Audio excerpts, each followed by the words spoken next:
Work and energy. We're going to be looking at potential and kinetic energy, specifically what is called gravitational energy. Now, when you talk about energy, you can't help but talk about work. All right, work is measure of energy transferred. All right, it's measured in joules, and a joule is a Newton meter. It's instead of writing Newton meter all the time, they write joule instead, or capital J. Now, potential energy is energy of position. Okay, so that means that the higher up you are, the more energy that you have. Okay, and a change in potential energy is equal to work. Now, the equations that you use for potential energy is mg times h. M is mass, g is gravity, and h is height. Or, if you're given weight, all right, weight times height. Now, if you look at these two equations, you'll see this mg, when you multiply it together, you actually get weight. So weight is mass times gravity. All right, your PE stands for your potential energy, and it's measured in joules. Mass is in kilograms. For gravity, we're going to use 10 meters per second squared, make it a little easier for you. And notice that it doesn't have a negative on it. All right, we're going to use it as a positive because generally we're using special symbols that represent the direction. So we're just going to ignore that negative for right now.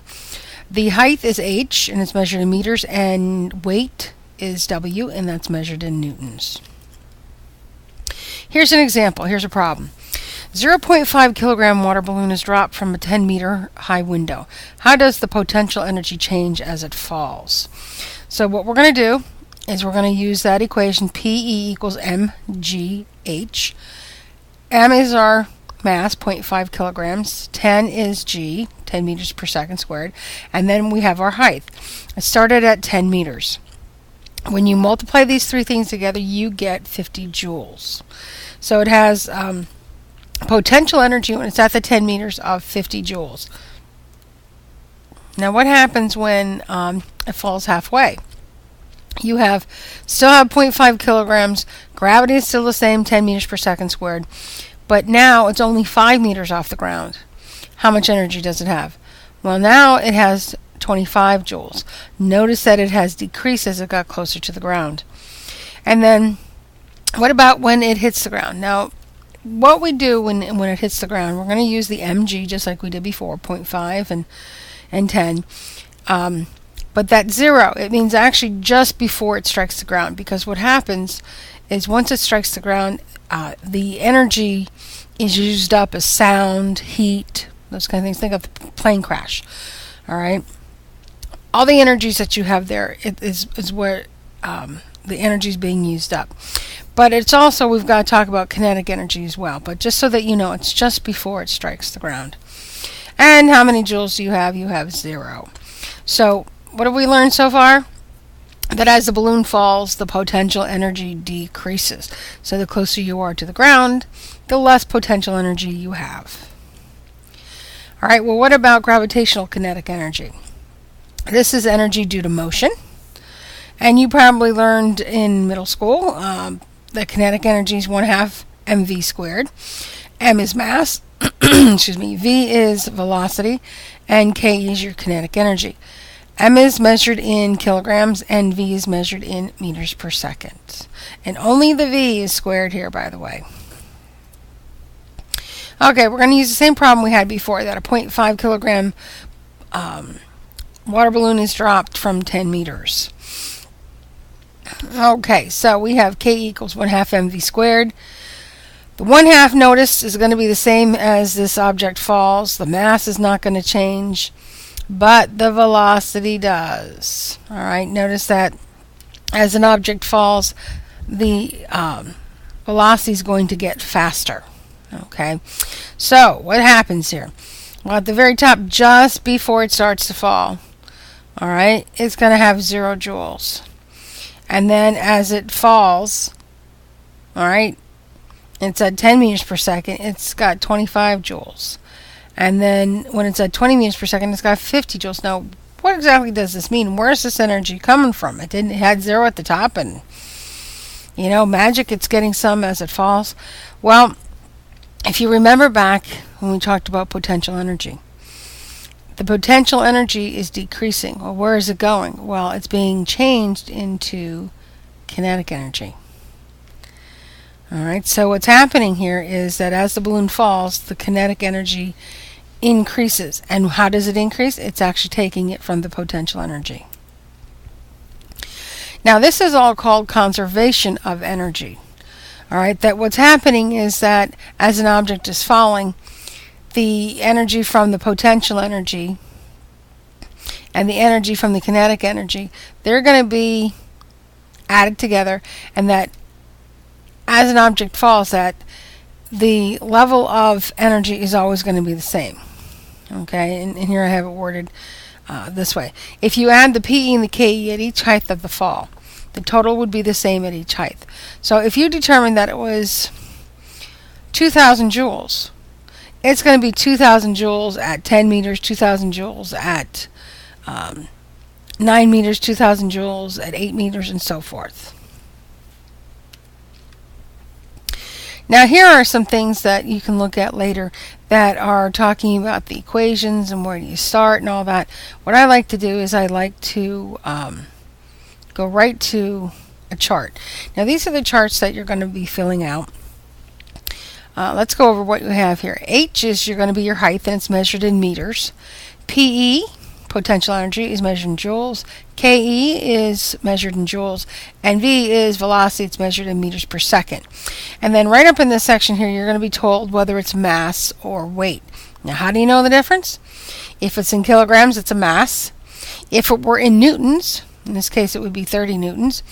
All right, because we get weight by mass times gravity, gravity being 10. 3 times 10 is going to give you 30 newtons. Okay, so what we have here, I filled in some of the blanks. All right, where you have the lines is what you're going to be filling in. And we have, this is our height column, our PE column. This is our kinetic energy column, and our velocity column. And then we have a couple things here at the bottom. F is force, T is time, and work. And I wrote out work because work is also a capital W. Didn't want you to get confused between weight and work.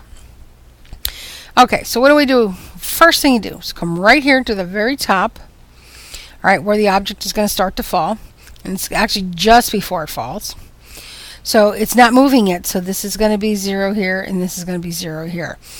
Here, for PE, it's mgh. That's the equation.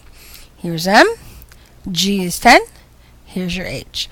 So 3 times 10 is 30, times 40 is going to give you 1,200. This is going to be 0. So what's going to happen here is that each of these levels, it's going to be equal to 1,200.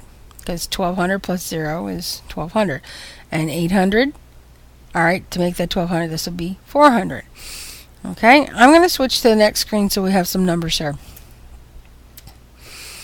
All right, this is what I was telling you before. To get the 1,200, it's going to be 3 times 10 times 40. Or 30 newtons times 40 will give you 1,200 joules. It's right before it actually starts to fall, so these are going to be 0. So you have a total energy, if we look at conservation, of 1,200 joules in this problem. All right, let's look at the next part. If you have a total of 1,200, 400 plus 800 will give you 1,200. All right, so that's conservation. 1,200 there, 1,200 here for this. Okay, but what about the height? What about the velocity? This is what you're going to do. To find your height, you are going to take the potential energy, which is 800, and you are going to divide that by mg. All right, because if you remember, PE equals mgh, and I'm rearranging the equation here. Basically, what you're going to get is h equals PE over mg. So 800 divided by the mg, which is 3 times 10, which is 30.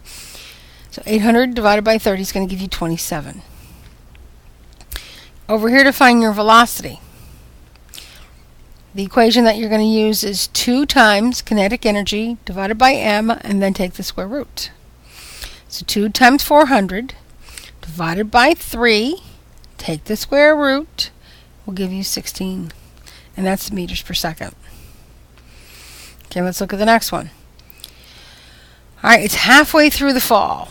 So, we're going to have mgh for our potential energy. Mass times 10, which is 30, times 20 will give you 600. Conservation of energy tells us that we need to equal 1200, so 600 plus 600 will give you 1200. To find the velocity, you're going to take 2 times 600, divide it by 3, and then take the square root, and you will get 20. And the next one, they gave you 1000. You need to make sure it equals 1200. So this is going to be a 2. So 200 plus 1000 will give you 1200. How do you find the 7? Well, remember, H is PE over mg, so it's going to be 200 divided by 3 times 10, or 200 divided by 30, will give you 7. Find the velocity, 26. It's going to be 2 times the kinetic energy, which is 1000, divided by the mass, which is 3, and then take the square root, and you will get 26.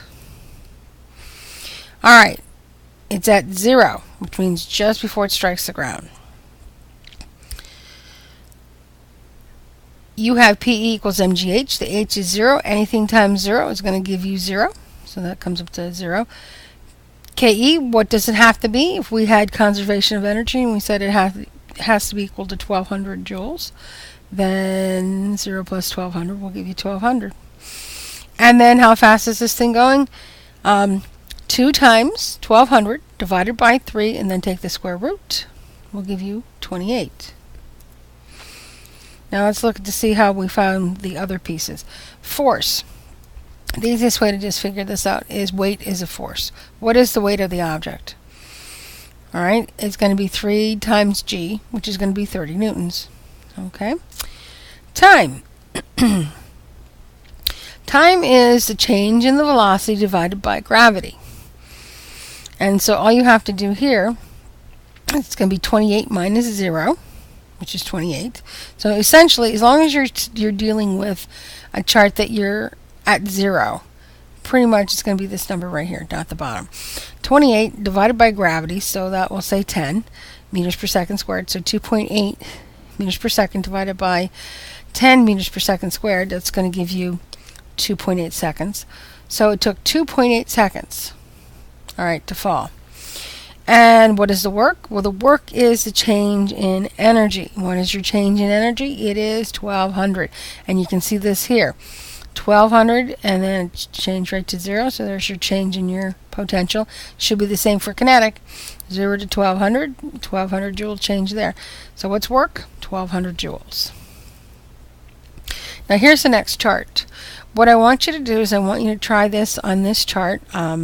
Make sure that you printed out the last chart in this one. Try it on your own. You don't know if you can do it until you do it on your own. And you have the answers on the next page that you can take a look at. Okay? So basically, that's energy. You may need to watch this a couple times. You might not get the first time. There's quite a bit of math. So don't feel bad if you have to go through it several times. Okay, it's actually a pretty easy concept, but it is a lot of math in there. All right, well, good luck. And if you, like I said, if you need to go through this again, don't be ashamed to do so. Have a good week.